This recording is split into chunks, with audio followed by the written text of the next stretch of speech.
Hezbollah chief Nasrallah के मारे जाने के बाद इजरायली सेना ने पूरे लेबनान में हमले अब बेहद तेज कर दिए हैं। उधर प्रधानमंत्री नेतन्याहू ने ऐलान कर दिया है कि हिजबुल्लाह के साथ साथ अब ईरान को भी छोड़ा नहीं जाएगा।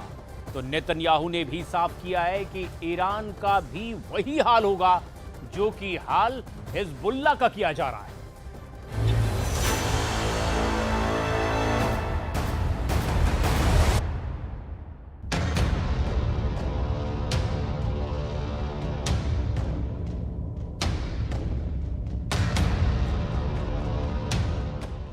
मार दिया हिजबुल्लाह चीफ, काले ताबूत में जाएंगे ईरान, सीरिया, यमन। शुक्रवार को बेरूत में इजरायली वायुसेना ने जिस तरह से हिजबुल्लाह चीफ हसन नसरल्लाह को भीषण धमाके से उड़ाया, उसे देखकर पूरे मिडिल ईस्ट में हड़कंप मच चुका है। हिजबुल्लाह चीफ नसरल्लाह का मारा जाना लेबनान युद्ध का बहुत बड़ा टर्निंग पॉइंट है। अब लेबनान में एक भी हिजबुल्लाह का ऐसा टॉप कमांडर नहीं बचा है जो इजराइल से जंग करने की हिम्मत कर सके। एक भी हिजबुल्लाह का ऐसा कमांडर नहीं बचा है जो इजराइल से जंग पर बड़ा फैसला ले सके। צה"ל נמצא במוכנות שיא בכל הגזרות. אנחנו עדיין בודקים את תוצאות התקיפה של המפקדה המרכזית של חיזבאללה שמוקמה מעל לבניינים אזרחיים בלב שכונת הדחיה בתוך מרחב תת-קרקעי. אנחנו נעדכן ברגע שנדע. אנחנו יודעים שהתקיפה שלנו הייתה מאוד מדויקת.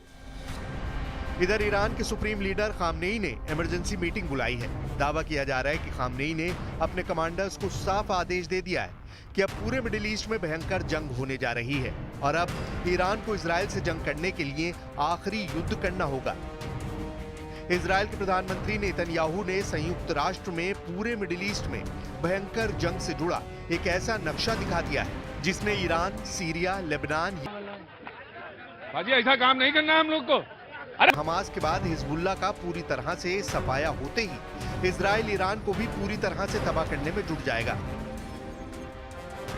इन दो तस्वीरों से साफ समझा जा सकता है कि इजराइल हमास और हिजबुल्लाह के सफाए को लेकर कितनी बड़ी जंगी तैयारी कर चुका था।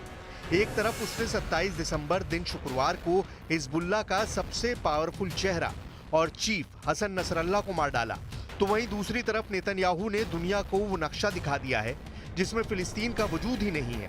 नेतन्याहू ने यही दिखाने की कोशिश की है कि हमास का सफाया हो चुका है, फिलिस्तीन का मुद्दा कब्र में दफन हो गया है। वहीं नसरल्लाह को मारकर इजराइल ने दिखा दिया है कि लेबनान की तरफ से जो मिसाइल और रॉकेट हमले हो रहे थे उनका जवाब उन्हें दे दिया गया है। इजरायली डिफेंस फोर्स के मुताबिक अब नसरल्लाह दुनिया को डरा नहीं पाएगा। इजरायली सेना के तेवर इस वक्त बेहद खतरनाक हो चुके हैं, हमास के बाद हिजबुल्लाह।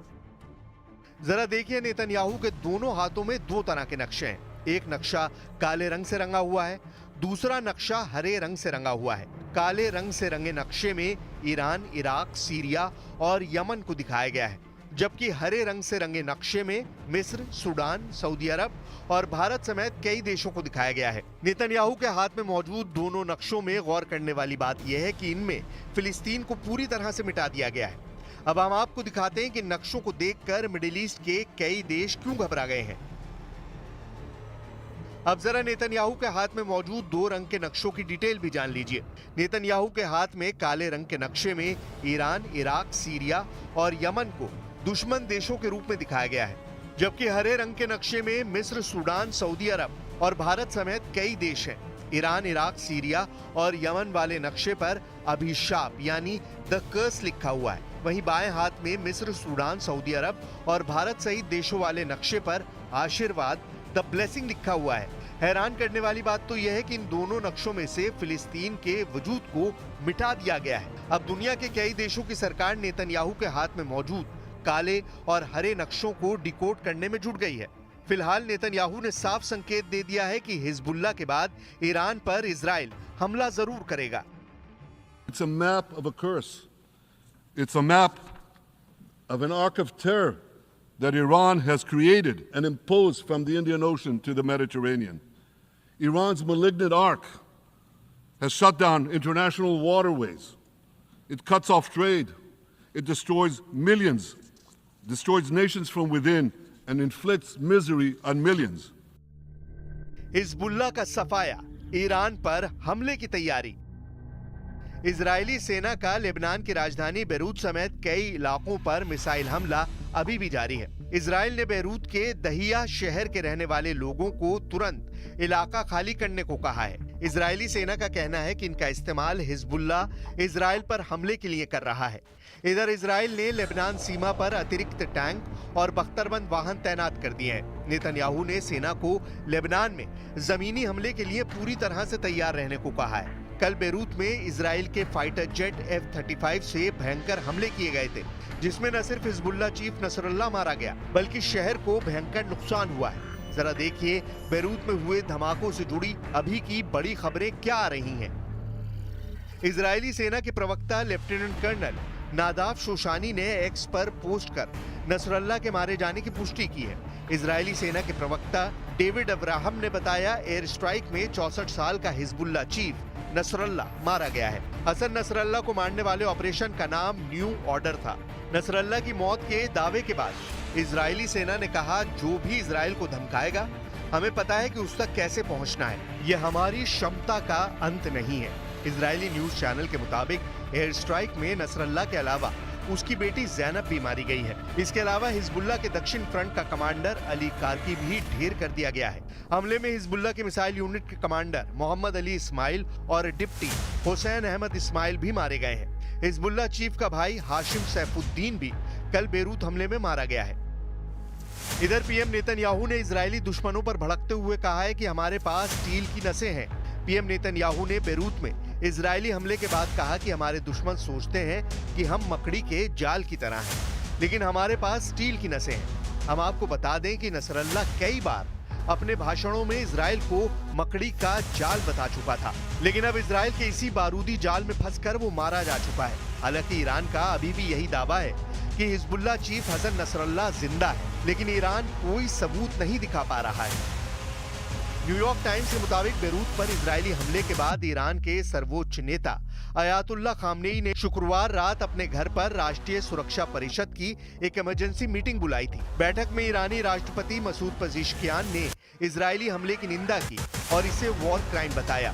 खामनेई के सलाहकार अली लारिजानी ने कहा कि इजराइल हद पार कर रहा है, लोगों की हत्या से समाधान नहीं निकलेगा, दूसरे लोग उनकी जगह ले लेंगे।